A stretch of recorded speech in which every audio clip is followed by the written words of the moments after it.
ಚಿಕ್ಕಬಳ್ಳಾಪುರ ಜಿಲ್ಲೆಯ ಚಿಂತಾಮಣಿ ನಗರದ ಜೆಜೆ ಕಾಲೋನಿಯಲ್ಲಿ ಕುಟುಂಬ ಕಲಹದ ಹಿನ್ನೆಲೆ ಪತ್ನಿ ಹಾಗೆ ಆಕೆಯ ಸಹೋದರಿಯನ್ನ ಕತ್ತನ್ನ ಸೀಳಿ ಹತ್ಯೆ ಮಾಡಿದ ಘಟನೆ ನಡೆದಿದೆ. ಇನ್ನು ಮೃತರನ್ನ ಶಮಾ ಹಾಗೆ ಆಕೆಯ ಸಹೋದರಿ ರೇಷ್ಮಾ ಎಂದು ಗುರುತಿಸಲಾಗಿದ್ರೆ, ಶಮಾ ಅವರು ಸುಮಾರು 9 ವರ್ಷಗಳ ಹಿಂದೆ ಏಜಸ್ ಎಂಬಾತನನ್ನ ಪ್ರೀತಿಸಿ ವಿವಾಹವಾಗಿದ್ರು. ಇನ್ನು ದಂಪತಿಗೆ 3 ಮಕ್ಕಳಿದ್ದಾರೆ. ಆದರೆ ಕೆಲ ತಿಂಗಳುಗಳಿಂದ ದಾಂಪತ್ಯ ಕಲಹ ಉಂಟಾಗಿದ್ದ ಹಿನ್ನೆಲೆಯಲ್ಲಿ ಶಮಾ ಮಕ್ಕಳು ಸೇರಿದಂತೆ ತವರು ಮನೆಯಲ್ಲೇ ವಾಸಿಸ್ತಾ ಇದ್ರು. ಪತ್ನಿ ಮಕ್ಕಳೊಂದಿಗೆ ಮತ್ತೆ ತನ್ನ ಮನೆಗೆ ಬರಬೇಕೆಂಬ ಆರೋಪಿ ಹಲವು ಬಾರಿ ಮನವಿಯನ್ನ ಮಾಡಿದ ಎನ್ನಲಾಗ್ತಾ ಇದೆ.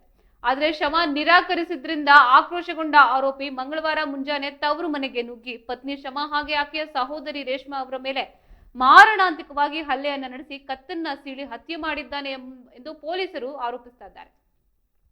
ಇನ್ನು ಘಟನೆಯ ಬಳಿಕ ಆರೋಪಿ ತನ್ನ ಮಕ್ಕಳನ್ನ ಕರ್ಕೊಂಡು ಹೋಗಿ ಕೋಲಾರದ ಗಲ್ಪೇಟೆ ಪೊಲೀಸ್ ಠಾಣೆಗೆ ತೆರಳಿ ಶರಣಾಗಿದ್ದಾನೆ. ಇನ್ನು ಆರೋಪಿ ನೀಡಿದ ಮಹಿಳೆಯ ಮಾಹಿತಿಯ ಮೇರೆಗೆ ಚಿಕ್ಕಬಳ್ಳಾಪುರ ಜಿಲ್ಲಾ ಪೊಲೀಸ್ ವರಿಷ್ಠಾಧಿಕಾರಿ ಕುಶಾಲ್ ಚೌಕ್ಸೆ ಹಾಗೆ ಚಿಂತಾಮಣಿ ನಗರ ಠಾಣಾ ಪೊಲೀಸರು ಸ್ಥಳಕ್ಕೆ ಭೇಟಿಯನ್ನ ನೀಡಿ ಪರಿಶೀಲನೆಯನ್ನ ನಡೆಸಿದ್ದಾರೆ. ಬಳಿಕ ಮೃತದೇಹಗಳನ್ನ ಮರಣೋತ್ತರ ಪರೀಕ್ಷೆಗೆ ರವಾನಿಸಲಾಗಿದೆ. ಇನ್ನು ಪ್ರಾಥಮಿಕ ತನಿಖೆಯಲ್ಲಿ ಕುಟುಂಬ ಕಲಹವೇ ಜೋಡಿ ಹತ್ಯೆಗೆ ಕಾರಣವಾಗಿರಬಹುದೆಂಬ ಶಂಕೆ ಕೂಡ ವ್ಯಕ್ತವಾಗ್ತಾ ಇದೆ. ಸದ್ಯ ಆರೋಪಿಯನ್ನ ವಶಕ್ಕೆ ಪಡೆದು ಪೊಲೀಸರು ವಿಚಾರಣೆಯನ್ನ ನಡೆಸ್ತಾ ಇದ್ದು, ತನಿಖೆ ಪೂರ್ಣಗೊಂಡ ಬಳಿಕವೇ ಕೊಲೆಗೆ ನಿಖರವಾದ ಕಾರಣವೇನೆಂಬುದನ್ನ ಸ್ಪಷ್ಟವಾಗಲಿದೆ.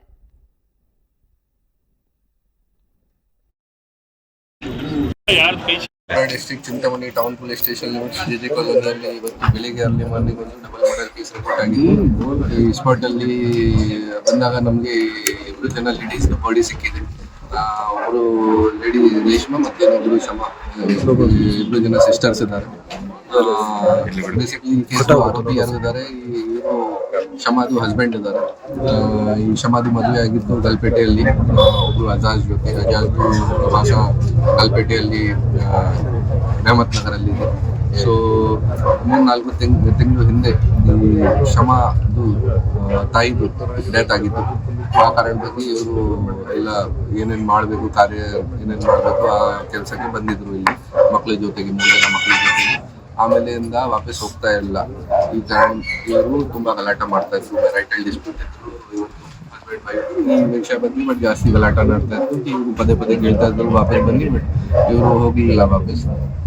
ಇವತ್ತು ಅರ್ಲಿ ಮಾರ್ನಿಂಗ್ ಇವರು ನಮ್ಮ ಆರೋಪಿ ಗಲ್ಪೇಟೆಯಿಂದ ಬೈಕಿಂದ ಇಲ್ಲಿ ಬಂದು ಅರೌಂಡ್ 6:00 ಈ 2 ಜನ ಮಲಗಿದ್ರು. ಆ ಟೈಮ್ಗೆ ಗೇಟ್ ನಾಕ್ ಮಾಡಿ, ಗೇಟ್ ಓಪನ್ ಮಾಡಿ 2 ಜನ ಲೇಡೀಸ್ಗೆ ನೈಫ್ ಇಂದ ಅಟ್ಯಾಕ್ ಮಾಡಿ ಸಾಯಿಸಿದ್ದಾರೆ.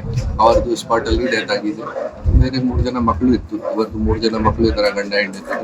3 ಜನ ಮಕ್ಕಳಿಗೆ ಇವರು ಬೈಕಲ್ಲಿ ಕರ್ಕೊಂಡು ಹೋಗಿ ವಾಪಸ್ ಗಲ್ಪೇಟೆಗೆ ಹೋಗಿದ್ದಾರೆ. ಗಲ್ಪೇಟೆಯಲ್ಲಿ ಇವರು ಮಕ್ಕಳಿಗೆ ಮನೆಯಲ್ಲಿ ಬಿಟ್ಟು ಸ್ಟೇಷನ್ ಅಲ್ಲಿ, ಗಲ್ಪೇಟೆ ಸ್ಟೇಷನ್ ಅಲ್ಲಿ ಹೋಗಿ ಸರೆಂಡರ್ ಮಾಡಿದ್ದಾರೆ ಅರೌಂಡ್ 8:45. ಅದೇ ಟೈಮ್ಗೆ ಸೆಕ್ಯೂರ್ ಮಾಡಿ ಬರ್ತಾ ಇದ್ದಾರೆ ಅವರಿಗೆ. ಇಲ್ಲಿ ಕೂಡ ನಾವು ಸ್ಪಾಟ್ ಪರಿಶೀಲನೆ ಮಾಡಿದ್ದೀವಿ. ಸೀನ್ ಆಫ್ ಕ್ರೈಮ್ ಆಫೀಸರ್ಸ್ ಕೂಡ ಬಂದು ಎಲ್ಲ ಎವಿಡೆನ್ಸಸ್ ಕಲೆಕ್ಟ್ ಮಾಡಿ ಕ್ರೈಮ್ ಆಫೀಸರ್ ಮ್ಯಾರಿಟಲ್ ಡಿಸ್ಪ್ಯೂಟ್ ಬೇರೆ ಏನು ವಿಚಾರ ಇದೆಯಲ್ಲ ಸರ್, ಇವ್ರಿಗೆ ಹಣದ ವೈಯಕ್ತಿಕ ಏನಾದ್ರು ಇತ್ತ ಸರ್? ಇಲ್ಲ, ಈ ತರ ಯಾವುದು ಇಲ್ಲ. ಈಗ ನಮಗೆ ಸಿಕ್ಕಿದ್ದಾರೆ, ಇಂಟರ್ರೋಗೇಷನ್ ಮಾಡ್ತೀವಿ. ಬಟ್ ಮ್ಯಾರಿಟಲ್ ಡಿಸ್ಪ್ಯೂಟ್ ನಮಗೆ ಬೇರೆ ಯಾವುದು ಈಗ ರೀಸನ್ ಗೊತ್ತಾಗ್ತಿಲ್ಲ. ಅವಾಗ ಇಂಟರ್ರೋಗೇಷನ್ ಮಾಡಿ ಆದ್ಮೇಲೆ ಗೊತ್ತಾಗುತ್ತೆ.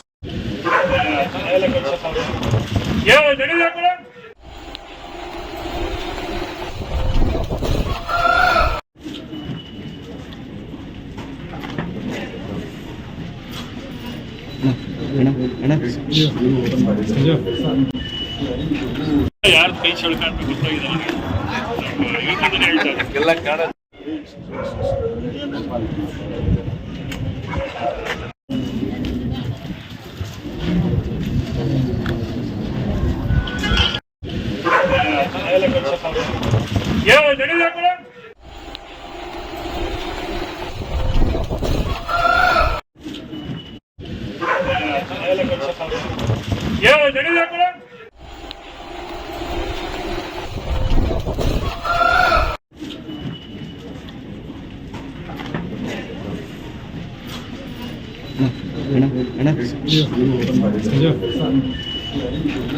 ಯಾರು ಕೈ ಚಳಕ ಅಂತ ಗೊತ್ತಾಗಿದೆ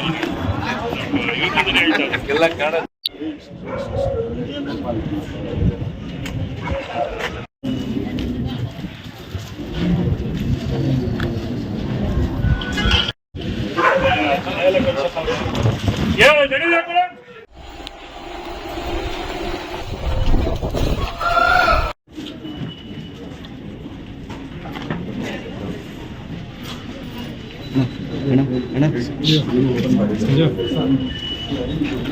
ಯಾರು ಕೈ ಚಳಕ ಅಂತ ಗೊತ್ತಾಗಿದೆ ಇವತ್ತಿಂದನೇ ಹೇಳ್ತಾರೆ ಎಲ್ಲ ಕಾಣ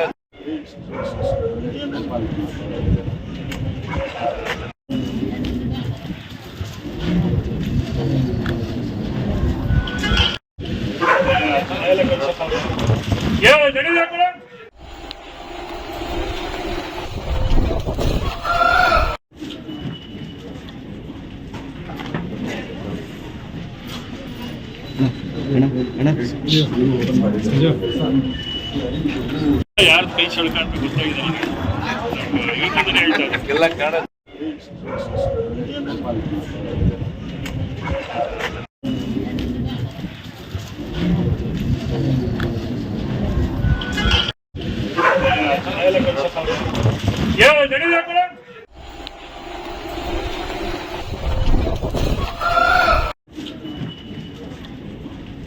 ಎಸ್, ಈ ವಿಷಯಕ್ಕೆ ಸಂಬಂಧಿಸಿದಂತೆ ಇನ್ನಷ್ಟು ಮಾಹಿತಿಯನ್ನು ಕೊಡೋಕೆ ನಮ್ಮ ಜೊತೆ ನಾರಾಯಣ ಸ್ವಾಮಿ ಅವರು ದೂರವಾಣಿ ಸಂಪರ್ಕದಲ್ಲಿದ್ದಾರೆ. ನಾರಾಯಣ ಸ್ವಾಮಿ, ಏನಿದೆ ಇದ್ರ ಬಗ್ಗೆ ಹೆಚ್ಚಿನ ವಿವರ ಈ ಕೊಲೆಗೆ ಸಂಬಂಧಿಸಿದಂತೆ?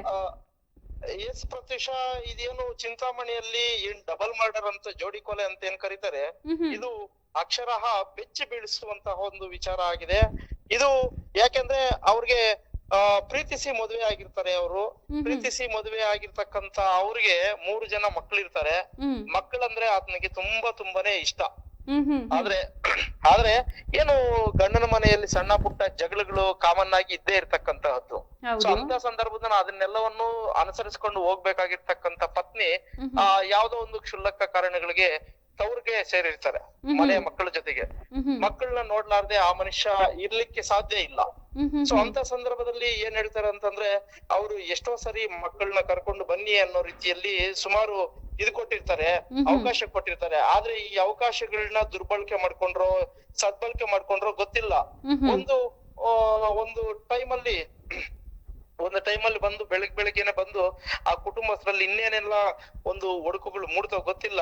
ಬೆಳಗಿನ ಜಾವ ಬಂದು ಮತ್ತೆ ಹೆಂಡತಿ ತಂಗಿಯನ್ನ ಅಮಾನುಷವಾಗಿ ಕೊಲೆ ಮಾಡಿರ್ತಕ್ಕಂತ ದೃಶ್ಯಗಳು ಕಂಡಿದಾವೆ. ಅಕ್ಕಪಕ್ಕದ ಏನು ನಿದ್ದೆ ಕಣ್ಣಿಂದ ಎದ್ದ ತಕ್ಷಣ ಆ ಮನೆಯಲ್ಲಿ ಆಕ್ರಮಣ ಮತ್ತೆ ಮುಗಿಲು ಮುಟ್ಟಿದೆ. ಪಕ್ಕದ ಮನೆಯವರೆಲ್ಲರನ್ನು ಬೆಚ್ಚಿ ಬಿದ್ದಿರ್ತಕ್ಕಂತ ಒಂದು ಘಟನೆ ನಡೆದೇ ಹೋಗಿದೆ ಪ್ರತ್ಯಕ್ಷ. ಈಗ ಮಕ್ಕಳನ್ನ ಕರ್ಕೊಂಡು ಹೋಗದಿರೋದ್ರೆ ಈ ಕೊಲೆಗೆ ಕಾರಣ ಅಂತ ಹೇಳಕ್ಕಾಗ್ತದೆ. ಮಕ್ಕಳ ಮೇಲಿನ ಪ್ರೀತಿನೇ ಆ ಕೊಲೆಗೆ ಕಾರಣ ಅಂತ ಅನ್ಸುತ್ತೆ. ಸೊ ಇದು ಹೋಗಿ ಮತ್ತೆ ಆ ವ್ಯಕ್ತಿ ಕೊಲೆ ಮಾಡಿರ್ತಕ್ಕಂತ ವ್ಯಕ್ತಿ ಪೊಲೀಸ್ ಸ್ಟೇಷನ್ ಅಲ್ಲಿ ಸರೆಂಡರ್ ಆಗ್ಬಿಟ್ಟಿದ್ದಾರೆ. ಸೊ ಇದು ಪ್ರತಿಯೊಬ್ಬರಿಗೂನು ಏನು ಗಂಡ ಹೆಂಡತಿ ನಡುವೆ ಸಾಧಾರಣ ಸಣ್ಣ ಪುಟ್ಟ ಜಗಳಗಳಿರುತ್ತೆ. ಬಟ್ ಎಲ್ಲರೂ ಅನುಸರಿಸಿಕೊಂಡು ಇವುಗಳನ್ನ ಒಳ್ಳೆ ಸಂಸಾರ ಮಾಡ್ಬೇಕು ಅನ್ನೋದು ಒಂದು ಸಂದೇಶ ರವಾನ ಆಗಿದೆಯಾ ಅನ್ನೋದು ಒಂದು ಅನುಮಾನ ಮೂಡ್ತಾ ಇದೆ ಪ್ರತ್ಯಕ್ಷ. ಎಸ್, ಧನ್ಯವಾದಗಳು ತಮ್ಮೆಲ್ಲ ಮಾಹಿತಿಗೆ ನಾರಾಯಣ ಸ್ವಾಮಿ.